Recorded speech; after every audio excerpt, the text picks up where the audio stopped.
Guys good morning tiger blog সবাইকে welcome. আমি সকাল সকাল বসে পড়েছি খেতে আর কি রান্না করতে দেখাচ্ছি। এই যে আর কিছু রান্না করিনি, যেহেতু সকালবেলা সবিন ভাজছিলাম, পুরো গায়ে সবিন রান্না করতে পারিনি। সেরকম বসে যে আলু সত্য ভাজি খেয়ে নিই আজকে। দুঃখের কথা কাকে বলবো, আমি কাকে কাউকে বলি না, শুধু তোমাদেরকে বলি। যদি তোমরা দেখো না সেটা কোনো বয়স হয় না, ফার্স্টে খেয়ে নিই তারপর দেখছি। আমি এখন অর্ডারের পাল্লা এটা এখন পেস্টিং করবো, দেখা যাক কি পেস্টিং করে, যেটা বড় হয়েছে। আর এখন অনেক 4টে বেজে গেছে। আর এই অর্ডার মানে শুধু ফ্রেম করে আর কিছু সেরকম কিছু করি না। আর এটাই এখন পেস্টিং করবো। আর এটা সকালের পাল্লাগুলো করছিলাম, আর দেখা যাচ্ছে কি করছি না করছি। আর আমার কাজ বাজ মোটামুটি সব শেষ হয়ে গেছে মোটামুটি। আর আজকে যে টিভিটা মোটামুটি অনেকটা কমপ্লিট, কালকে শুধু ফিনিশিং টাচ করলে এটা পুরো কমপ্লিট হয়ে যাবে, সেট হয়ে যাবে। আর যেটা মেন আমি এটা করছিলাম আজকে কাজ, এইটা করছিলাম। আর এগুলো আরও টুকটাক অনেক কিছু কাজ করছিলাম, সেটা আমার ভরসা না ভরসা গেল। এখন যাবো মুদিখানা দোকানে, তারপরে যাবো সবজির দোকানে, তারপরে যাবো ঘর মানে যেখানে যায় সেরকম ভরসা না। পাশে যাওয়া যাক। আর এখন একটু ফ্রেশ হয়ে নিই, হালকা পাতলা বাড়ি গিয়ে স্নান করবো।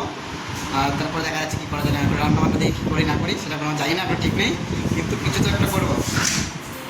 চলে এসেছি রুমে। আর সবজির দোকান বন্ধ ছিল, আমি সবজি কিনে নিয়ে শুধু ডিম কিনে নিয়ে এসে এই যে পুরো 1 ট্রে ডিম নিয়ে এসে, একটা সর্ষের তেল নিয়ে 1 ট্রে ডিম পুরো আমি 1 সপ্তাহে শেষ করে দেবো।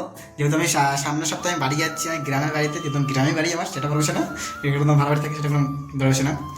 আর যাচ্ছি 1 সপ্তাহ পর, যদি 1 সপ্তাহ পর হোলি আছে, হোলি হোলি হোলি হোলি খেলে আর রং খেলে আর এই রং, সেটা কোনো বড় বিষয় না, রং তো খেলতেই হবে। ফার্স্টে এখন তো ডিম দেখি কি রান্না করে, এখন ঠিক নেই, এখন আবার মুড়ি খেয়ে নিই অল্প করে। এখন আমি যাবো রান্না করতে যেতে দেখি আমার চাল শেষ হয়ে গেছে। আর আমি যাবো ফার্স্টে দোকানে, দেখি দোকান খোলা আছে কি না। আমাদের 10টা বাজে গেছে অলরেডি, কিন্তু আশা করি দোকান খোলা হবে। আমি এখন যাবো না, ফার্স্টে যাবো দিদিভাই খেয়ে দিয়ে, তারপর যাবো দোকানে। যদি দিদিভাই খেয়ে দিয়ে চাল যাবো, তো না রান্না বান্না করবো না, সেখানে দিদিভাই খেয়ে দিয়ে তারপরে যাবো দোকানে চাল আনতে। চাল দোকান খোলা থাকবে, তো আমি যেতে তো 11টা বেজে যাবে দোকানে।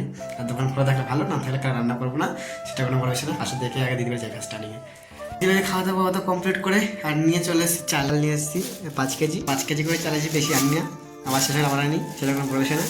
আর এখন চাল ঢালি ফার্স্ট স্টার্টিংয়ে। আর আজকের ব্লগটা এখানে শেষ হবে। Good night, bye, tata.